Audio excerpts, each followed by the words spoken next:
Welcome to optimize your business efficiencies with converged systems and hybrid cloud. Thank you. So my name's Nick Ellis. I'm VP of Services for Systemax, being Misco's parent company. And if you didn't know we did services, I'm going to do a presentation later to tell you about all the good stuff we do around this. We've also got Nick East, who's going to join me up here and talk about the solution that we've put together. And we've got Lee Knott, who's head of SMB for HP with us. So Lee's going to, at the end, just say a few words to add some gravitas to the solution, because it's HP endorsed and provided.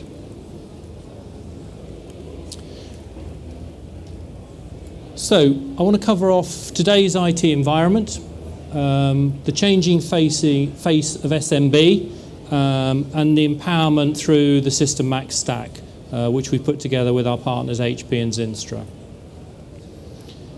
So now I'm sure none of you will recognize this picture, because I'm sure your IT infrastructure is like some pictures we have later. But I think most companies have legacy systems and infrastructure that they're struggling to update. User expectations are huge today in terms of bring your own device or choose your own device. Generation Y, all the young people who don't have email addresses but do Facebook and all of these type of YouTube type social media. People want the same device working across, whether it's home, work, they're in the office, out of the office, on a plane, abroad, whatever. The market's changing, huge amounts of M&A activity, small businesses becoming big businesses. And then there are the competing voices around cloud. Is cloud the right thing? So you've got, on the one hand, all the analysts saying it should all be in the cloud, and on the other hand, the hardware vendors saying it should be all on-premise. So there's kind of these, should I be pure play, should I be hybrid, should I be neither? So there's a lot of, if you like, confusion, I'd say, in the marketplace. I think the other thing that I would say is that, you know, one of the compelling events that's coming to bite you all in the bum, if you didn't know about it, is Windows Server 2003 and Small Business Server from Microsoft both go end of life next July. So you have under 12 months to do something about that if that's an issue in your business. So what does a typical SMB IT environment look like? So you've got your clients or your users, that should be the key. You've then got various servers. You've got probably no virtualization. You may have virtualization. You've got app servers running different applications down on the left-hand side, the bottom side there. Performance becomes an issue. A lot of small businesses don't have IT managers. They might use a third party, they might use a consultant on a part-time, or they might use a local reseller like us. And all of these things are there to cause you issues going forwards. And obviously then, you know, there's things like email, cloud apps, there's the internet, there's remote workers. How do we do all this stuff simply and without pain? So if you're the business owner and you're sitting there at your desk pondering life, the universe and everything, and the answer's 49, by the way. Sorry if I spoiled it for anybody, but it is. So what we've got is the guy sitting there and saying, I'm looking for a managed IT service. Or am I? I think actually I better build my own. And then he's thinking, I prefer to spread it out the cost of my IT, so do an OPEX model. Oh, no, actually, I'm just going to buy it outright and have it on my books and on the balance sheet. And then he's thinking, I value IT because it works for my business. I have it because it's a necessary evil. So there's kind of these conflicting views going around in the boss's mind. And then you've got your IT manager. By the way, this is him. And what he's thinking is, there's more important things for me to do, like lie in a rack playing around with cables, because I don't know which one goes where. And then he's thinking, I only just have enough to do, rare. My role is to select IC solutions. I prefer to build solutions myself. Then he's thinking, Managed service gives me peace of mind. Looking after my IT gives me a job. No, peace of mind. So you've got these conflicting views for the IT manager as well. So for me, in terms of SMBs, you've got a difficult infrastructure, you probably don't have the right resources, and you're looking for simple solutions. So what are your options? So the first thing is do nothing. It's always a good plan until July next year comes along and you find you have an unsupported infrastructure. Could do traditional on-premise. We, as well as SystemaxStack, which is the on-premise version, we have SystemaxStack as a Service, which is the hybrid version. So we can actually do both. And we're very happy for people who buy their own infrastructure. And as Lee will tell you, HP is still doing quite well out of it. We could go cloud only. Be a big leap of faith for most SMBs to say, I'm going to put everything in the cloud and rely on it going forward. Or we could do hybrid IT. And interestingly, Gartner, who are, as you all know, one of the top analysts, looking at the 2014 SMB scenario, said hybrid IT environments combining on-premise and cloud will remain the norm for the foreseeable future. So Gartner don't believe it's cloud only or it's on-premise. They believe a mix is the right way to go. So the key bit about whether you're going to do local, i.e. on-premise, or you're going to do cloud remotely, is actually just where you put the dot on the scale. So you can have all on-premise, you could have all cloud, or you could have a mixture of the two.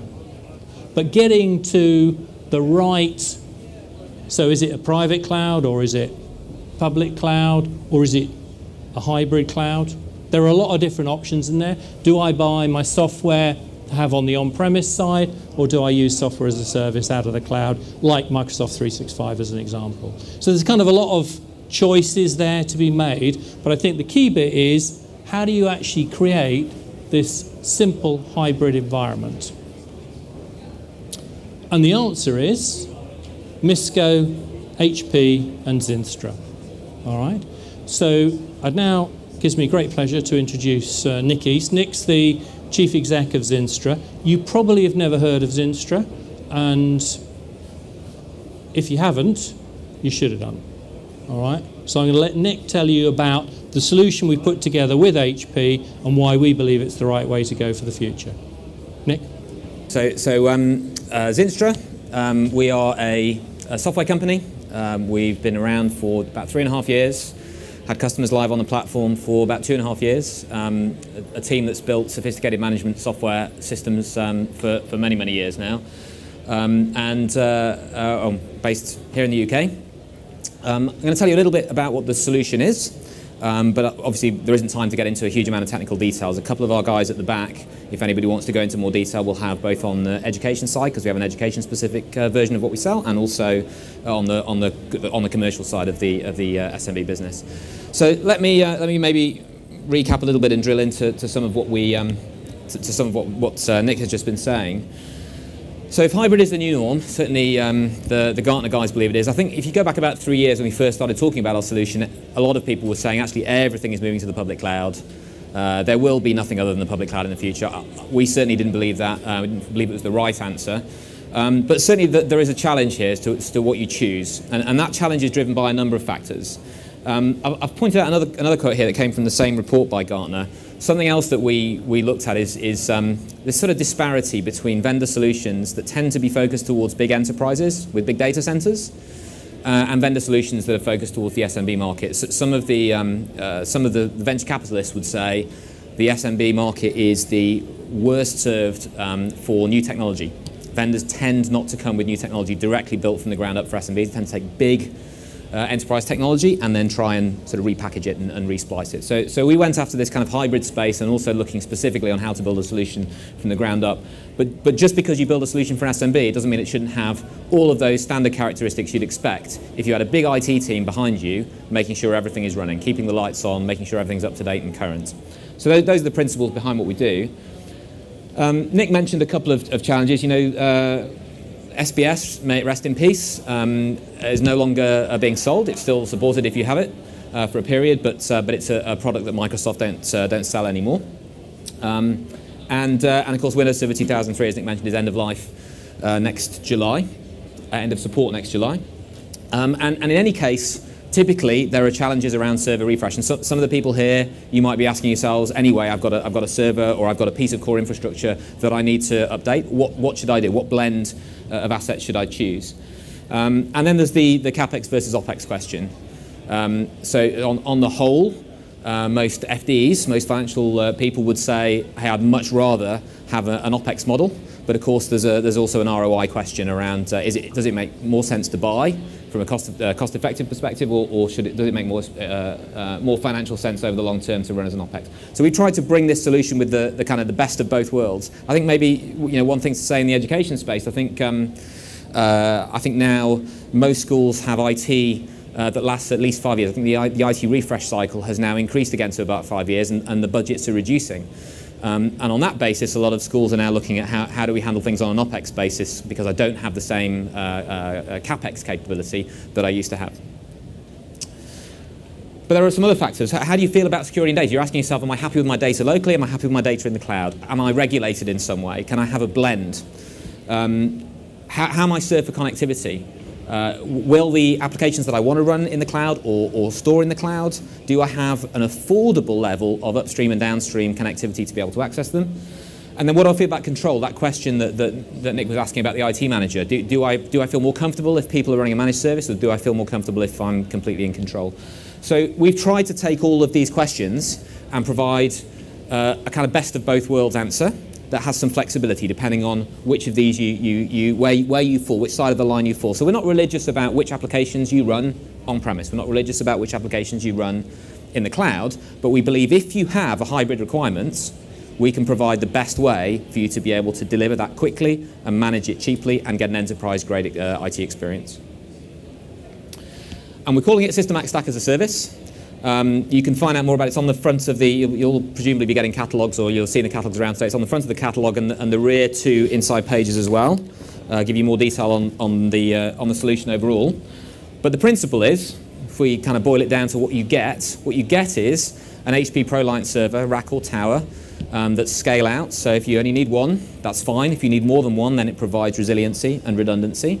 It goes up to a 2U rack-mounted server that, again, you can cluster. And the choice of that hardware really depends on your requirement, how much data, how much application load.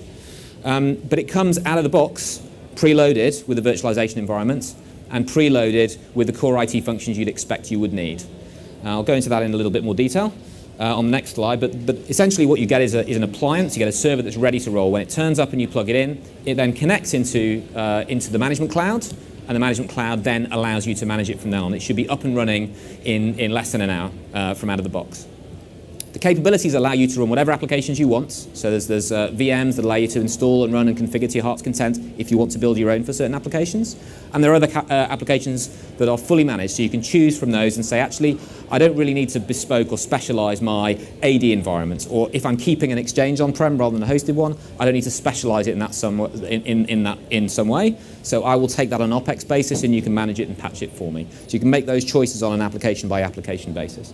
But it does come with the typical IT infrastructure you need: a network gateway, security, intrusion detection, all the kind of enterprise-grade capabilities that you would expect. File and print, local backup, and then the option to encrypt and back that up offline. So let me drill into what's on the on-prem side and what's in the cloud side in a little bit more detail. So here's the on-prem piece, the appliance that's come preloaded, pre-staged with the virtualization environments and the set of infrastructure. So typically on that appliance we'll have Active Directory. By the way, that Active Directory, if you're familiar with that, it's where you're going to store it's where you already probably store your user credentials, user login parameters, and so on.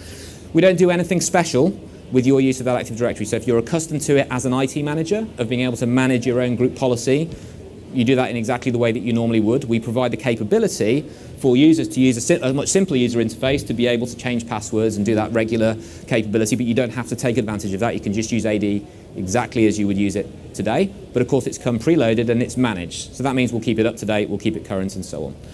Comes with file services. I mentioned all the kind of core infrastructure capabilities that are managed on in their own separate virtual machine environments, like the intrusion detection.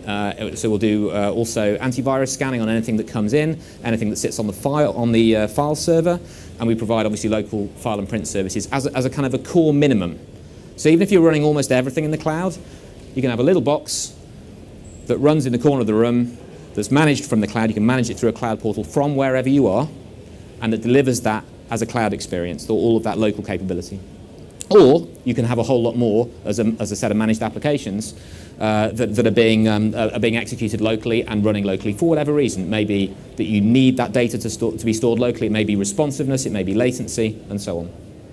And what's happening in the cloud is, of course, you've got the user's ability. So if you have an administrator who maybe isn't terribly technical, but needs to be able to do to monitor the status of the IT and the IT services, they can have this view, an application view of what's going on in their IT environment. There is a separate interface, which is really for the IT experts, and that allows them to go in from wherever they are, look at the status of the environment. By the way, if it's a multi-site environment, you can have appliances on many sites, and you go to the one place, you can see the status of all of that, and then you can dive right into those and come all the way back onto the appliances and manage them remotely. I'd point out here the relationship here between these three organizations. What we try to do is partner. I think there's a presentation next by the HP CTO, David Chalmers, about Just Right IT. Really, we're trying to make this concept of Just Right IT for SMBs or for specific verticals like education a reality. So it's not just a lineup of one set of hardware that you have to configure. It's a lineup of a set of actually 14 different appliances pre-configured with the right balance of storage, network, and compute, with the right layer of infrastructure, and then your choices as to what you run in the cloud and what you run on-prem, so that you can buy it easily, run it easily, and install it easily. And of course, all run on an OpEx basis. So it's a monthly fee on a 12-month, 3-year or 5-year contract. So I think we've gone into a reasonable amount of detail. I think maybe just one last aspect on what's going on in the cloud. So one of the things that makes the cloud very effective is the ability for cloud providers, for cloud vendors, to be able to keep applications current and up to date, so that you don't have to worry about patching. I think it's one of the things that has to happen in software. We have to have patches. We have to add incremental features over time. It's part and parcel of what makes software work. But given that it's part and parcel of what makes software work, we should make it a whole lot easier for people. We should make it a whole lot more seamless. And that's why cloud applications can offer that capability so much more easily, because they're fully managed. You don't really ask what version of that cloud application you're running. It's just kept up to date and current. We take the same approach for those key managed capabilities on the box. So instead of people having to spend a lot of time upgrading to the latest patches, applying security patches, worrying if that's going to conflict with existing applications, that happens from the cloud. You choose the window when you want the whole environment to be patched, and the whole environment gets patched. And we do that proactively as part of the service to keep the infrastructure up to date. And in fact, at the end of contracts, the great thing is there's no forklift upgrade. So you can slot the new box in. Because it's a private cloud cluster, it can take over the load for the old box. You can take the old box out. And because you have current and up-to-date software, you can continue to run. So we're really trying to deliver a cloud experience for the on-prem components as well, the best of that experience, without losing that benefit of being behind the firewall in your control with LAN performance. So with that, I'll come to next steps. So Andrew, could I ask you to stand up? This is Andrew Birch, who works directly on SystemaxStack As A Service from Zynstra. If you have any detailed questions, so it's a great opportunity while we're here today. If you have any questions, if what I've said makes sense, if it makes no sense to you, if you've got a scenario and you're just thinking, well, I've got this, how would it work? I'd ask you not to go away and have a think about it and say, I'll go and read the material and have a look on the website. There's no reason not to have a conversation. You come and talk to me. You can talk to Lee and Nick in more detail. And Andrew, Jeff, would you mind standing up as well? Apologies. Jeff is our education lead, so if you're in the education space, Jeff can also provide lots of answers. And I guess both these guys can also talk through case studies and examples of organisations that have used this and the benefits that they've had from it. And we can also go into more detail on, on pricing, provided you can give us an idea of what the requirements are. So thanks, guys. So I'd really encourage you to use us while we're here. And separately, there's a couple of things that are worth pointing out. I guess you should have a copy of the catalogue, and the catalogue gives you more detail, but also next week, if you get onto the Misco website and go onto the SystemaxStack As A Service pages, we'll be sending out a guide on Windows Server 2003. So if you have any instances, something like 45% of businesses in the UK still have one of these things running, a Windows Server 2003. If you have any and you want to read more about recommendations on what you should do, then you can get on the website next week and pick up a copy. Lee, can I hand over to you? Yeah? Thanks. Thank you. You are the most enthusiastic person I've met for ages. Thanks very much for your support. Nick, it's great to be here. I wanted to say a few words. I cannot endorse this solution enough. I think it's, I think you summed it up, Nick, actually, when you said cloud on-premise, off-premise, what's going on? Do I go cloud at all? I think this is an amazing solution underpinned by Zynstra and HP, specifically for education and small to medium businesses. Now, on this slide, you'll see Windows 2003. It's been talked a couple of times, actually. Windows 2003 goes end of support at the end of July. And there's a lot of work to do in order to ready an organization for the next generation. But it isn't just a license upgrade, and I want to just talk about that for a second. I think this is the catalyst to allow us to look at our infrastructure. By definition, if we've got Windows 2003 in our environment, it's an aged environment. And I'm seeing a lot of probably people that face change every single day, but we're living in a period of change like we've never lived before. And just one example of that around mobility. Now, mobility's been here for a while, and enabling people to work from different offices, have access to information. I think we're all familiar with that concept. And I guess as SMBs, it really empowers our business to go out and employ people in different locations that perhaps we couldn't get access to. But actually, mobility is moving on. It's much more now about the application. It's much more about enabling people that sit in your organization to have access to applications in front of their customers, the quoting engine, the ERP engine, the finance engine, etc. But really, even now that's changing, and it's about having applications that I run my business on closer to the customer, closer to your customers. Applications are becoming the differentiator, along with people, on how you interact with your customers. A couple of good examples of that. Formula E. Anyone heard of Formula E? Anyone a kind of petrol head? Although that's ironic because it's electronic. So if you're into motor racing, the latest genre of motor racing is Formula E, and the target market is 25 to 30-year-olds. Now this commercial model says the more people that watch my TV program, that watch my racing, that watch my cars go around a track, the more money I can charge for advertising, the more money I make. That's a very simple model. But in order to get people watching, it isn't about having cars going around a track anymore. It's about the application. So for those people that started watching Formula E is about having an app that you can follow people around the track, you can be involved in that race, you can see the telemetry of the car, the telemetry of the driver, and it's about making people sticky, making people want to interact with the product that they're selling. I don't know how many people here have Barclays Ping It. My son uses that to me every bloody day. But another example of how I've got an application that makes my loyalty to Barclays increase, makes me sticky to that customer. Now, that's where the value of IT starts to play out.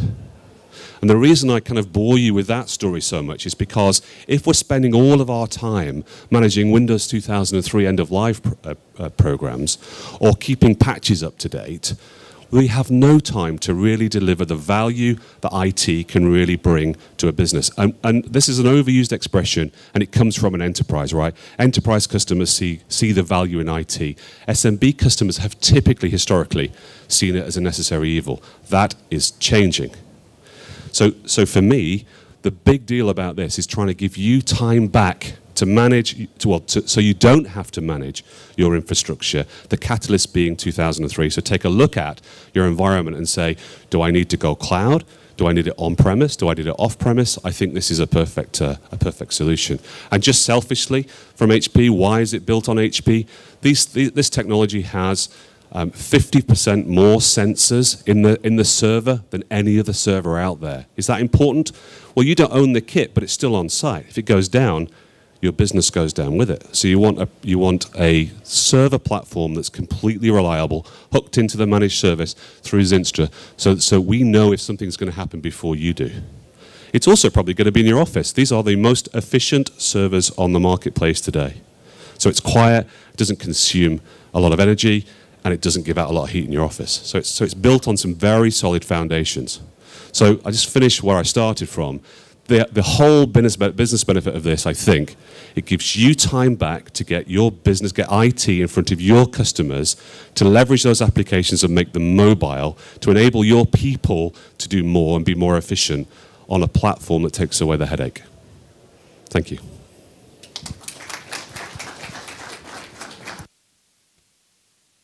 So that's it. The only thing I'd add is if you're not talking to us, you should be. So that's the first one. Second thing is we've got an ROI tool, so we can do a do-it-yourself versus this offering in detail for you to show you whether it's going to cost you more, less, and the benefits and so on. So we can do that. And Andrew Pickethley, who heads up our technical sales rep team. So Andrew's here as well. So we've got an infrastructure stand over there.